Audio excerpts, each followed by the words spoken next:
आगे बढ़ेंगे और खबर शामिल करेंगे एबटाबाद से। राशिद गुलफराज अब्बासी की रिपोर्ट के मुताबिक जहां पर मरीज खुले आसमान तले रात गुजारने पर मजबूर हो गए। अयूब टीचिंग अस्पताल एबटाबाद के गायनी वार्ड्स के बाहर इंतजारगाह न होने की वजह से जचकी के मरीज और लवाहिकीन मर्दो खवातीन खुले आसमान तले रात गुजारने पर मजबूर होते हैं। सख्त सर्दी और बारिश में मरीजों के लवाहिकीन को शदीद दुश्वारी का सामना रहता है।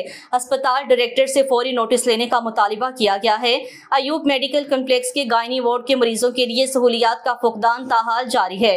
वार्ड के बाहर मर्दों खवातीन के लिए अलग अलग इंतजारगाह होने के बावजूद इसको ताले लगा रखे हैं, जिसकी वजह से लोग बाहर खुले आसमान तले बेयारो मददगार पड़े रहते हैं। खवातीन को भी खुले माहौल में खुफ्त का सामना रहता है। गायनी वार्ड के बाहर इंतजारगाह को तामीर करके ताहाल इफ्तिताह के चक्कर में खोला नहीं जा रहा। अस्पताल में रोजाना की बुनियाद पर 25 से 30 नौमौलूद की पैदाइश होती है, जिनके लवाहिकीन को मरीज के साथ रहना होता है, जिनको रात गुजारने के लिए खुले आसमान तले सर्दी और बारिश में इंतहाई दिक्कत का सामना रहता है। इस सिलसिले में शहरियों ने आमदा मानसून बारिशों से कबल फौरी तौर पर इंतजारगाह के हॉल खोलने का मुतालिबा किया है।